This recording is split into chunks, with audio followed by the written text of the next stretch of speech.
Odisha business today आजिर मुख्य खबर 2026 January पर इग्नोरे नामलेखा आरंभ। हैदराबाद रे ओडिशा निवेशक सम्मिलनी आसिब 67,000 कोटी निवेश। भुवनेश्वर इलेक्ट्रोनिक्स उत्पादन क्लस्टर व्यय हेब 200 कोटी। राज्य सरकार 41 विभाग में सामिल हेब एआई। स्कूल रे पालन हेबनी गुरु दिवस शिशु दिवस एवं शेष ओडिशा रे टेक्नोलोजी पार्क। एवं विस्तृत संवाद। इंदिरा गांधी राष्ट्रीय मुक्त विश्वविद्यालय पक्षर जानुआरी 2026 शिक्षावर्ष पर विभिन्न पाठ्यक्रम नामलेखा प्रक्रिया आरंभ होइछि। आग्रही छात्र छात्री माने 2026 जानुआरी 31 पर्यंत नाम लेखाई पारिबे। इग्नोर समस्त विभाग में under graduate, post graduate, PG diploma एवं सर्टिफिकेट प्रोग्राम रे नामलेखा सुविधा उपलब्ध रही।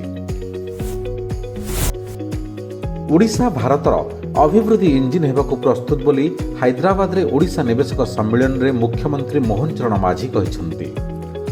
सम्मेलन रे 13टी बुझामणा पत्र स्वाक्षरित होइछि। एथिरे मोट 27,650 कोटी निवेश एवं 15,905 नियुक्ति सृष्टि करिवार संभावना रहिछि। एहा सहित 39,131 कोटी टंकार निवेश लक्ष्य ग्रहण करा जायतिला, जहा 40,000 रु अधिक नियुक्ति सुजोग सृष्टि करिवार संभावना रखिथिला। एहा मोट 67,000 कोटी निवेश एवं 56,000 नियुक्ति सुजोग सृष्टि करिब। संशोधित इलेक्ट्रोनिक्स उत्पादन क्लस्टर योजनार द्वितीय पर्याय भुवनेश्वर इन्फो भैली ठारे एक इलेक्ट्रोनिक्स उत्पादन क्लस्टर निर्माण को मंजूरी मिली। प्रकल्प पर 200.76 कोटी टंका खर्च करा जिवो। 203.37 एकर जमी रे निर्मित होबाक थिबा एही प्रकल्प रे केंद्र सरकार 93.09 कोटी टंकार आर्थिक अनुदान जोगाई देबे। एही प्रकल्प रे 1530 कोटी टंकार निवेश सहित 3,000 रु अधिक नियुक्ति सुजोग सृष्टि हेबो बोली आशा करा जाउछि। एसबु केंद्र निर्मित चिप, ऑटोमोबाइल, महाकाश, प्रतिरक्षा, वैद्युतिक वाहन, डाटा सेंटर, इलेक्ट्रोनिक्स उपकरण आदि रे उपयोग करा जिवो। लोकसेवा भवन सम्मिलनी हॉल रे आंचलिक एआई इंपैक्ट कॉन्फ्रेंस अनुष्ठित हो जाइछि।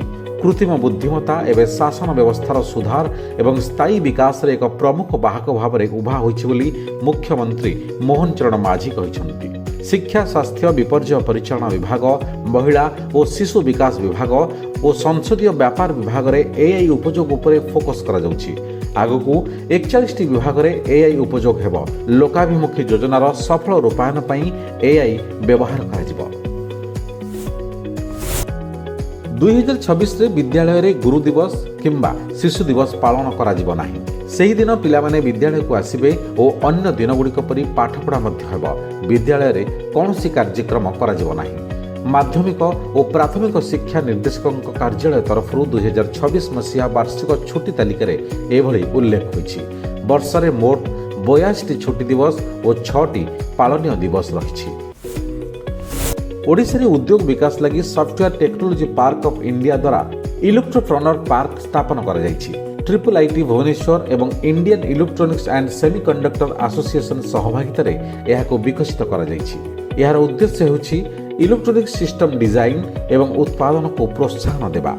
वर्तमान सुधा एथिरे 37टी स्टार्टअप शामिल होइछन्ति। It's all of your business. Business breaking.